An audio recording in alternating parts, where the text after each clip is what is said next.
Espíritu Santo, yo te necesito. Manda tu fuego a ese lugar. La unidad de la Iglesia. La Iglesia es el cuerpo de Cristo y como cuerpo de Cristo debe estar unida en una misma doctrina, una misma fe y un mismo Señor.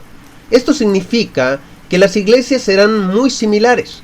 Si tuviésemos que dar un porcentaje, diríamos que la iglesia en todo el mundo, sin importar el lugar donde se encuentre, podría tener un 95% de similitud en cuanto a prácticas, pensamientos, formas de hacer las cosas, formas de predicar, en la doctrina y formas de expresar la fe. Y quizá un 5% de diferencia entre ellas, debido al idioma, cultura, carácter, cosmovisión local o necesidades locales. La mayoría de esas diferencias estarían en lo externo, pero en lo interno, lo importante, lo que nos hace cristianos, que es la fe en Cristo, estaría en todas esas iglesias. La doctrina de Cristo transmitida por los apóstoles, la adoración sincera y de corazón, la organización y otros aspectos seguirían siendo prácticamente similares, sin importar en qué región de la tierra se encuentre esa congregación. La Biblia condena la división. Primera carta de Corintios capítulo 1 versículo 10 dice: Os ruego pues, hermanos, por el nombre de nuestro Señor Jesucristo, que habléis todos una misma cosa y que no haya entre vosotros divisiones, sino que estéis perfectamente unidos en una misma mente y en un mismo parecer. Este texto se escribió en un momento en el cual la iglesia de Corinto discutía por hombres, creyendo que eran más importantes dependiendo de quién había sido el que los bautizó. Pero Pablo les llama la atención y les pide que todos tengan una unidad entre ellos, que no vivan en división, pues la división genera conflictos que pueden escalar de forma demasiado dañina para los miembros de la iglesia. Pablo realiza en el capítulo 1 de la primera carta de Corintios 3 preguntas. ¿Acaso está dividido Cristo? ¿Fue crucificado Pablo por vosotros? ¿O fuisteis bautizados en el nombre de Pablo? Para las 3 preguntas la respuesta es no. Las preguntas de Pablo buscan colocar en la mente de los corintios lo absurdo que es la división que tenían como iglesia, ya que la división no tiene sentido alguno para el reino de Dios. Pablo enfrentó esta situación muchas veces dentro de las distintas congregaciones de la iglesia. En Romanos capítulo 16, versículo 17 al 18 dice: Mas os ruego, hermanos, que os fijéis en los que causan divisiones y tropiezos en contra de la doctrina que vosotros habéis aprendido, y que os apartéis de ellos, porque tales personas no sirven a nuestro Señor Jesucristo, sino a sus propios vientres, y con suaves palabras y lisonjas engañan los corazones de los ingenuos.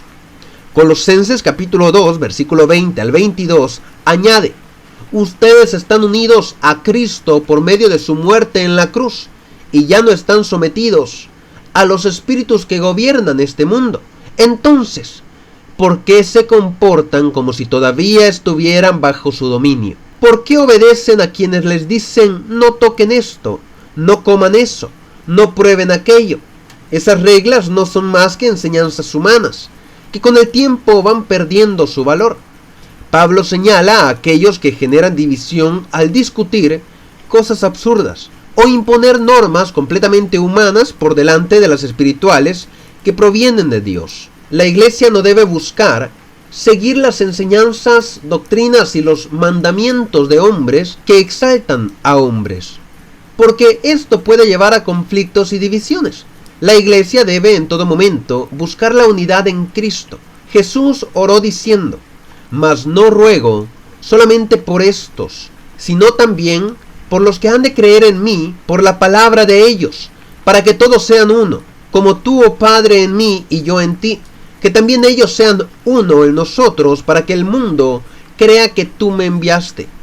Juan capítulo 17, versículo 20 al 21. Esta oración se escucha bella, pero también demuestra cómo desde el inicio Jesús ya sabía que existiría divisiones, y era necesario pedir por una unidad única y especial como la que él tenía con Dios. El apóstol Pablo nos brinda otro ruego hecho esta vez a la iglesia en Éfeso.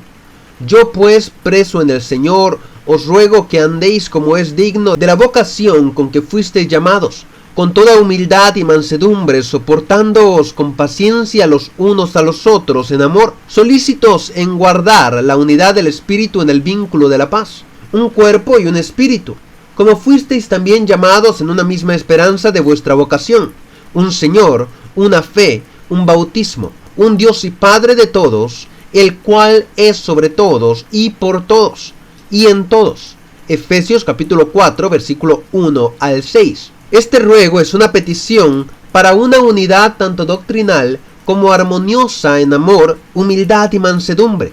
Dentro de la iglesia hay diferencias, tanto si hablamos a nivel mundial de una iglesia de Cristo en un extremo del mundo o en el otro, pero también hay diferencias entre los miembros de una misma ubicación. El llamado de Pablo, con el cual quiero concluir este tema, es que la iglesia en la Biblia ha sido llamada a estar unida, en una misma doctrina bajo el liderazgo de un mismo Señor que es Dios, en un mismo bautismo, una misma fe, pero también en un mismo amor para con los hermanos.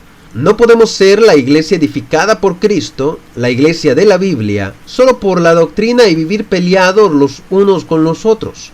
Es necesario que la doctrina nos lleve a amar a nuestros hermanos, a pesar de ser muy distintos entre nosotros. La unidad de la iglesia según Jesús se manifiesta al mundo y el mundo cree en Jesús gracias a ella. Si vivimos peleando y discutiendo como hermanos unidos en la misma fe, nadie creerá la palabra que predicamos, pues no tendrá humildad, mansedumbre, amor o paciencia, y estará llena de soberbia y odio. Hermanos, hagamos todo lo posible por corregir nuestras relaciones en la iglesia, como Pablo se los pedía a las distintas iglesias a las cuales escribía. Estén unidos y tengan cuidado con aquellos que buscan dividir, con pretensiones humanas y que se olvidan de edificar a la iglesia. Y busquemos la unidad entre nosotros como la que Cristo tenía con el Padre Celestial. Si la buscamos, nunca nos dividiremos y seremos un solo cuerpo con un mismo objetivo: llevar la palabra al mundo entero y dar testimonio de Dios a los perdidos. Espíritu Santo,